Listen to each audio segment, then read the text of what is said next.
Look, my whole thing in life has just always been, I don't want to be famous. I just want access. I want to know the right people. I want to be in the right places, in the right rooms. That's all I want in life. So whatever I do, it's for money and access. From CNR JUTA DE BEER, imi nomsindisi wesiko, umvelisi ngomelisi wesizwe, formerly known as Lwazi Madonsela, bringing you a show about creative entrepreneurs live from the landmark that not only birth SA street culture but also formalize the street hustler. On today's episode, we have Mokgethwa Big Wara live on CNR JUTA DE BEER.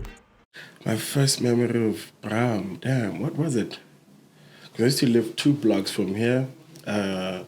South Point. Not South Point, man. I'm an adult boy. What is this joint? It was in front of like a liquor store, in front of Uluju. Yeah. But what was the first memory? The first memory I think was Kitcheners, not being able to get into Kitcheners. And it's one of my favorite things in life. And I told my friend, shout out to Freddy, I told him like, yo, Sharp, let's go, but we're gonna get in here for free soon. And that's how I learned to DJ. Damn. Yeah. And how to DJ, and then I was like, So you learned to DJ just to get free entrance? Look, my whole thing in life has just always been, I don't want to be famous. I just want access. I want to know the right people. I want to be in the right places, in the right rooms. That's all I want in life. So whatever I do, it's for money and access and self-fulfillment to an extent, very big extent. So yeah, that's what I did that thing for. That's what I did that thing for. And But, then also I love music, so yeah. okay. And then you hold the reign, you hold the cup as the most employed man with the most jobs ever. Yeah, yes. Well, what's the importance of employment for you? Security. And bitches love an employed nigga, man. Come on. So yeah, man. Security and I'm lucky to have the job that I have. It's seeing my wildest ideas and dreams come to life at the expense of like big corporates, Is it their expense or benefit? I mean, there's also that. It's the Okay, benefit. if you don't know, my man's a copywriter. Just to Yes. give context to everyone else. Yes. What's a copywriter actually? For the kid chilling at home, you're like, yo, A copywriter, all I do is I have good ideas and I think that makes sense. Like I saw that, I think it should go like this. What a copywriter does is that when you arrive at a garage station, you go inside, you see the teller, he's at the back. Yeah, so I work at a garage.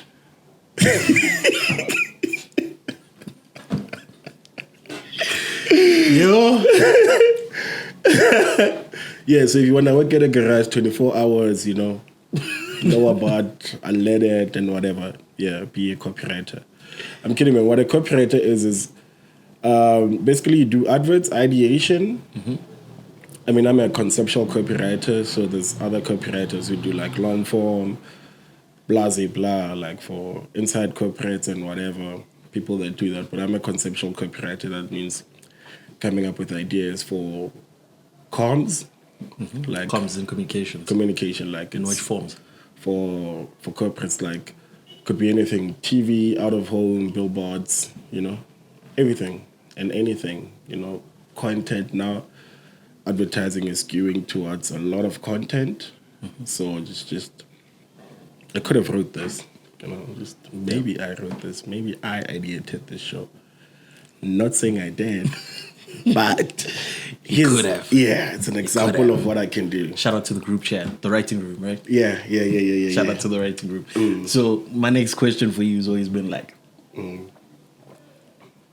how do you survive in Joburg without getting jaded? Because as a man, you've created access for yourself. And then with the platform you guys run, the Sobering Podcast, you also create a different dimension of conversation. How do you keep the humility when someone's like, oh, yo, what you're doing is great. Let's say you do a billboard for certain brand, certain restaurant. You're seeing your work live. How do you maintain the humility? Because nowadays, people have 10K followers and they think they've clocked life. They don't even check their requests anymore. They clock life. They're good. No. I sincerely... They deserve free shoes. Yeah. Not buy my shoes. But I sincerely... But brand managers, if you're listening. Yeah, of course. New Balance and Adidas only. Yeah. But I sincerely hope that I never pass like 3,000 followers. That's the most that I can do. Like just having a lot of people watch me and what I do, and I just feel like it's too much eyes for me. I can't, you know. And the way I treat my social media, maybe except for Twitter, but Instagram is like, I feel like I know everybody there, even the people that I don't know. Like just the way I interact with people, that it still feels very personal as opposed to brand. You know, it has to be brand friendly or whatever. I just feel like that's why I don't have a close friends. You know, It's a public group chat. Yeah, it's a public group chat, man. Like everybody out there is a close friend, even people that I don't know. For me, that's cool. Like I don't have nasty followers. I don't, you know. Close-knit, close friends. Yeah. And in terms of being jaded, I just seen a lot, man. There's a point where like it got to me a bit, but never to an extent. My thing is like there's never been like I haven't done anything that would warrant for me to. I like everything that I'm doing, and at the pace that I'm doing it, at the scale that I'm doing, you know, it's still very. Excuse me. It's still very controlled. It's easier to direct the narrative on that, you know. So yeah, and that for me it's cool. I'm happy where I am. I'm content. Like other things that could be better, whatever, but I'm content, and I know how it goes, man. I know how it goes, man. Like you get jaded, you do this and that, but you don't have this and that. You don't have money for rent. You don't have just because you want it to be perceived, however, like, and you know, in Joburg, a lot of things is perception, you know. Pop bottles, my nigga. Yeah. Pop bottles. You know? And I do that, but at my own scale. When you've seen me, You pop bottles at that restaurant.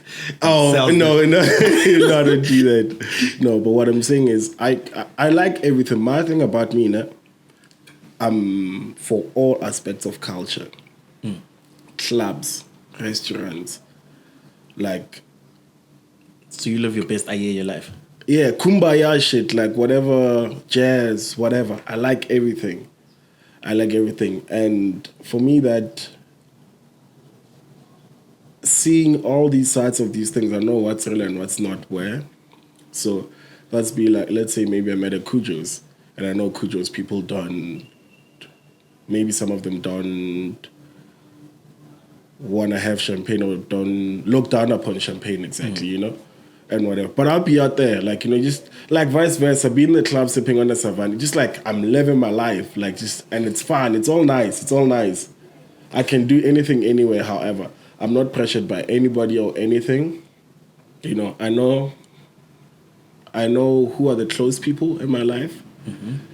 And as long as they're good, you know, as long as I'm good to them and whatever, and I try to be good to most people in life, to the best of my ability. I know, hopefully don't out my questionable moments on here. But yeah, man, that's just been, I feel like that's a long-winded, I'm long-winded as well in conversation. No, that's great, man. That's great. So for me, the main reason I called you here, right? Yeah. I was wondering why I'm here. Why you here? I mean, you're the biggest podcaster in South Africa. In what capacity am I here? In a niche subgenre. Yeah. You're on capacity as Mokgethwa, not Big War. Big War is the broadcaster. Mokgethwa is the person, right? Because Big War is a street nigga. Big War is a wild boy. Yeah, Big War is the street nigga. Big War is Don Julio. Yeah. Don Julio. You know? Don Julio. You know? King of the champagnes, you know? I don't scape lip stuff. Of course, but Mokgethwa is the person, and what I'm trying to get is like... You get a lot of Mokgethwa. Yes. You are able to access that part, which they're not very different. It's just that Mokgethwa is me allowing you to show you the humane side. There's no pause. With Mokgethwa, there's no pause. You know, like you've been to my space. I can have you around. There's very few people that are led into my space. Even in the streets, there's certain things that I wouldn't want to do with certain people at certain times. You know, just Also, it's not just for me. Like, you know, outside of the podcast brand and whatever, there's other people who the shit that I do makes them look bad as well. Not that it hinders me from doing things, but just being considerate of everyone being around considerate, man. Like, let everybody that's affiliated with you not be shy to say your name with pride. You know. Nah, I feel you. Yeah. I feel you. You have to take a call again. No. Okay. Because if you're doing that, I can take my phone out as well. Okay, cool. So how do you then translate conversations into copy? Because you have your interactions, you'll go to the club, you'll go to a certain event, you'll witness certain things because, Big Water's the guy in the space. He's in the culture, he's online, he's having back and forth on Twitter, you analyzing the scene. How do you then say we are translating it for brand A to connect to that demographic? It's not linear, I can tell you that much. It's not linear in the sense that you can't just hear something on Twitter or in the street and think, okay, cool, this is what's in now, we need to plug it to a brand. That's why you see a lot of things, a lot of ads with bad copy, with shit that's just corny and shit, Everybody just trying to go vernac and shit. I'm just like, nigga, But for me, there has to be synergy between what you're trying to do and what you're taking from culture. Make it fit in a way that when it enters the streets, it doesn't look like here they go again or whatever. Also streets frowning upon brands. It doesn't do shit for anybody. Brands still get paid, still get their money somehow, whatever. Because one thing we don't realize is that we're niche. Street culture is very niche, very, very, very niche. It's blowing up now, whatever. It's what they said about Kanye, saying that Yeezys don't even make over 10% of Adidas's income, as much as people might think Kanye being angry impacts Adidas. Exactly. It's just a matter of ta-ta-ta. Yeah, I mean, with New Balance, when you think about it, when they think about bringing 990s here, how many people are going to buy a shoe for 4.5? It's just you and I and a couple of homies, I can't afford 4.5. I was not asking if you could, but... But if you got those. Yeah. But if you got those. Yeah, but yeah, man, it's just trying to be, as much as you're trying to make the brand look genuine, be genuine yourself be honest to yourself about what you're trying to do and how it all resonate in culture and whatnot. It shouldn't be, look at this brand. It's like, it should just fit seamlessly, Every time when I was growing up on my come up, right? You understood that BRAAM was the epicenter.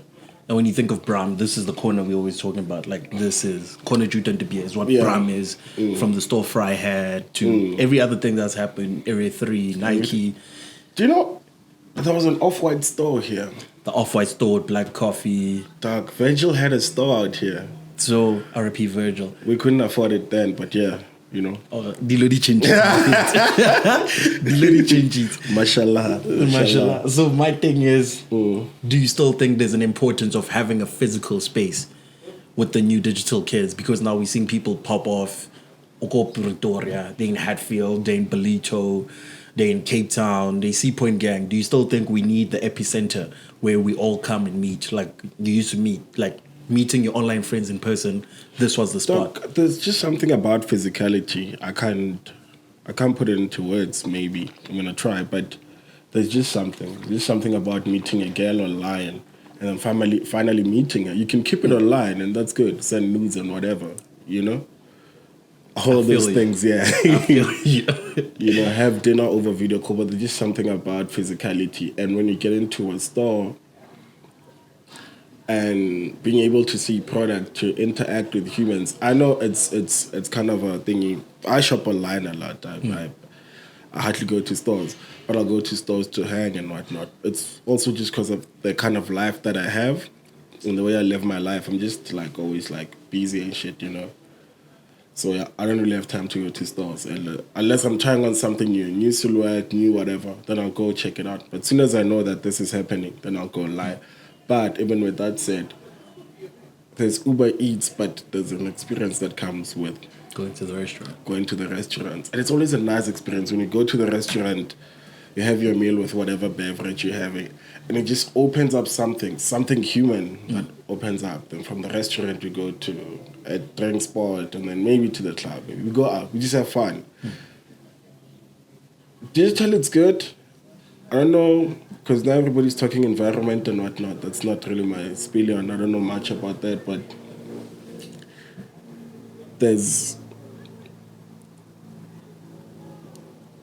let me just round it off like this. Physical is valid. Physical is valid. It's valid, it's good. It's valid, it's good. It's good to get some sun, man. Be out, man. See beautiful people, look nice, you know. Have a coffee, have a sandwich, you know. Do you think the streets still dictate what the future of fashion, style, sneakers? Do you think when you come to BRAAM, it's still the epicenter of the youth in terms of the cultural movement?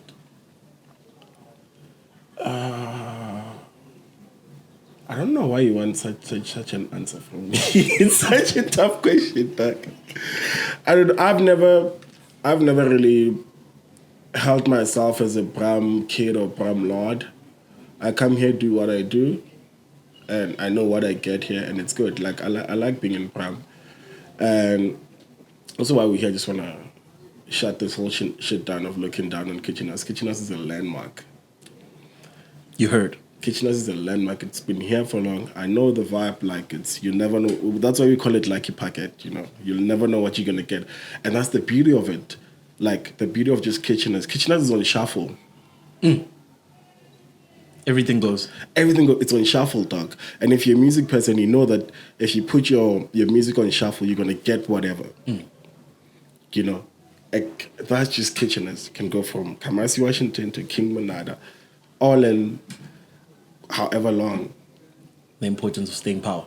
Yeah, you know, like just it's a landmark. It's an important space. Like a lot of careers started at Kitchener's. I know I started DJing out there, did comedy out there. Like it's just for me, it's just been available for me to do things, to elevate my life and do stuff like that. And they have photo and gin and tonic on special every day. To run this conversation up. Yeah. What's the importance for you to always upskill? Because you've been a DJ, you've been a stand-up comedian, you've been a copywriter, you've been the retail guy. Yeah, I mean, out of all those things you mentioned, I think I still am those things, except for the retail guy. I mean, you're still selling shoes. The way you review them, talk about them. Yeah. I guess it's retail somehow, but upscaling, man. It's good to be better, man. Let me say, it's better to be better. It's best to be better. Yeah, in all dimensions. It's best to be better. So that means always learning, always doing whatever. And a lot of people don't do it now, but there's 2 tabs that I don't close on my thingy, on my machine. It's Interview Magazine and Hype Beast. Okay, why? I always want to go and read about stuff, learn about new things, learn about stuff and whatever. And also, if a lot of people just take like to the timeline and see, okay, this is what's hard, and then whatever. It's the same template, it's the same whatever, you know. And you see it in the way people dress, how we all dress, or how we all do whatever. And for me, just like there's always more. And as a kid, I was always that kid, and I don't want to let that kid die. I mean, the kid that I was got me to the age of 22. With the knowledge that I amassed through high school. So everything that I knew. When I came to the city, I was never... You know, as a kid, you start... you go to... Like, I don't want to knock places down, but you go to questionable places, you know, to hang out and stuff. I always knew that I have to go to these places. This is where my things are at. And it was not a surprise from everyone, from my family or whoever, because they've seen who I've been in high school and whatever. So when I got to 22, I felt like I exhausted all that information and whatever. And also I was learning new things. That's when I moved to Cape Town. I was learning new things. Okay, sharp. Now we start all over again. Just consume, be a sponge, and then apply it in the world. That's what I do. That's how I live. So... Yeah. And what's the cultural shift been like for you between Cape Town, Jersey, and your upgrade? Pretoria as well. Yeah. I left in Pretoria first. Cultural shift, I don't know, man. I don't rely a lot on what's outside to be me or to do what I do. I've always been wanted to be somebody who goes out and gives outside, not to take, you know? Because I also realized, like, this might sound very like I'm trying to be pompous or whatever, but when I went outside, there was nothing for me from a lot of people. There were spaces, there were people and individuals who I wanted to converse with and do whatever. That's about it. So the cultural shift, how culture moves and whatever, is just like, yo, man, I know how to adapt. I know how to be myself at all times. You know, so it's, doc, I always tell people the culture is doc. Like, culture is self-sufficient. Culture moves on its own. It's, for me, culture, as opposed to people always wanting to take from culture, I want to give to culture. I want to give to culture. One thing I'm glad is that people call me the New Balance guy. There's people like who call my name, like literally, hey, New Balance, that's what they call me. And I'm glad that I was able to add to that, you know, give that to the culture. Not the only one. I'm not saying I started it. I'm not saying I was the first. I know I do it. I don't care about being first or whatever. It's who did it best anyhow. So with that said, man, I just like, just to give to culture, man. Like, and it gives back. It's like Mother Nature. It's our nature. It's our nature, man. We hardly see trees and shit. It's our nature. You see skyscrapers. You see exactly. That's exactly, dog. Like, you don't reach. And I guess maybe that's also a shift, wanting to be in a place with more trees and whatever. But yeah, culture moves on its own, man. Like, cultural shift, whatever. Just, this is where it's at. You adapt. So how do you navigate corporate with still being a street dude? Because in your head, you're like, no, this is this, because you educated in it as you're keeping up with Hype Beast, keeping up with Interview Magazine. But then how do you then get into an office and understand that as much as you have a book, you have to give a tweet worth of knowledge? Yeah, exactly. Lucky for me, I went to school for this shit, so it's a nice marriage that I have between the two, that you need to understand that we're selling bread here. We're solving business problems. We're not selling sourdough. Doc, no. Exactly, Doc. This is what we're doing. We're selling, at the end of the day, that's what we're doing. And there's many ways to do it. In terms of advertising, there's retail advertising, and then there's affinity for what it's called. Damn, that's bad. Yeah, but build just spots to build brand affinity where you're not selling anything. As soon as you understand that, look, we're here to solve business problems in a creative way. What you know from out there, it's not the final word. There's still things that you have to tick in these boxes. And you do that, and then you just marry those two. And like I said, back to what I said earlier, it's just being genuine at all times to yourself. Doc, as soon as I learned that, as soon as I broke out of that shell, Doc, and it was not long, and I'm sure you see it in me, like, you know, just having more faith in yourself and eliminating fear. You know, eliminate fear. Don't be scared to push your ideas forward. Just do you, man. Just do you. I'm in a new phase of my life, right? I'm calling it practicing self-restraint. Oh, yeah. How do you practice self-restraint in the business world? Because as much as you might say, my invoice was due 2 months ago, how do you not go on Twitter and say, hey, yo, my point at Smanban? Because that's just not me, and that's not where we started business. It shouldn't end there. Twitter should not be the place to conclude it. My latest frustration with the product that I ordered, and it took forever to come. And I was just like, I could easily out this person, but that's just not me. So you're still promoting it? Of course. I like, damn, you Of different. Of course, man. Like, it's like you always tell me that I'm an empath or whatever, you know. Yeah, like, you are. Yeah, but you show love when you don't need to show love. Like, you I gotta show love. And is that your middle name? No. But my name is Love. Not Lerato, Love. Like, there was a time where I went by Love for some time. My cousin still calls me brother You and P. Love. Diddy are fighting. No, we're not fighting. I mean, love is love, man. You can't be love and be fighting, man. But I do fight. But that's some Xhosa energy you get. Because Xhosa Bru is always saying, polele. You know? It's the most relaxed nigga on earth. When it's time to fight, we'll fight. Like, and fighting doesn't always mean physical. You can fight with your products. You can fight with your output. You can fight with many other things to fight back. You know, there's many ways to fight back at a lot of things, man. It doesn't always have to be physical. You don't have to, like also, Doc, when you go on Twitter and you say like, blah, blah, fuck whoever, whatever, however, what does that help you with? I mean, you outed them. And what, you got a couple of likes and then what? Doc, it's just, for me, that's stupid, Doc.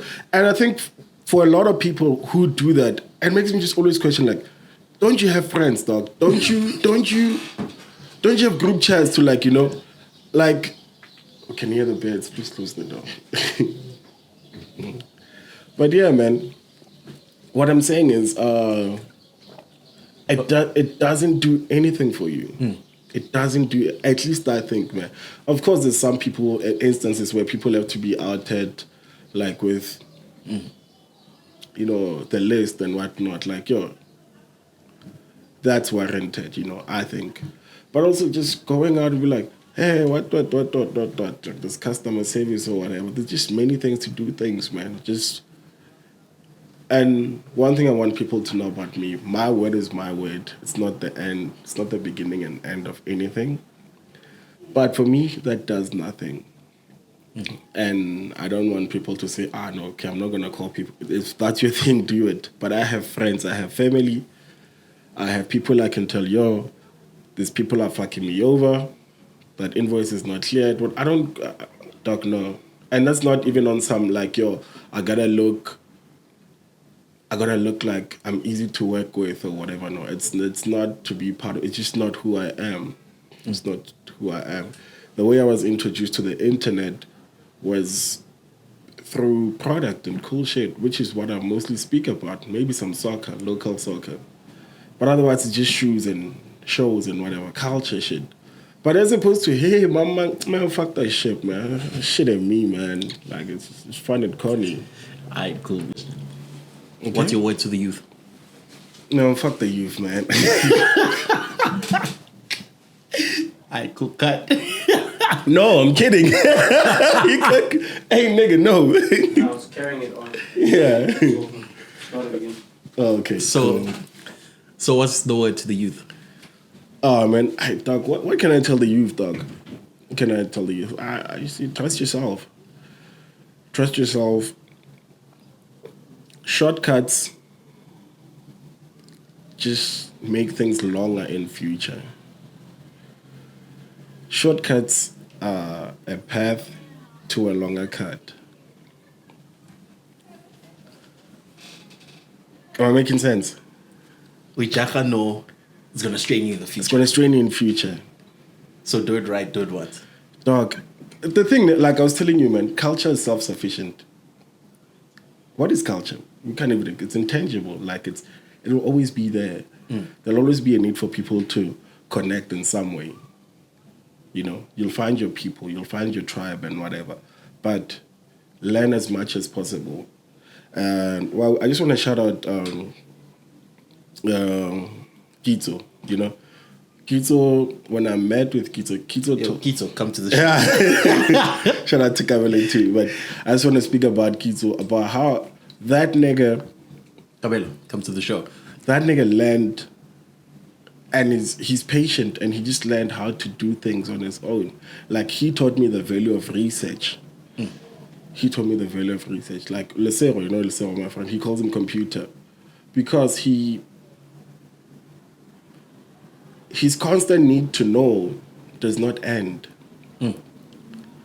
Like a lot of us, like, which is what I feel that when I was 22, I knew a lot, but it got to a point where I was getting exposed into this world that I got into because of my knowledge, but I didn't know more.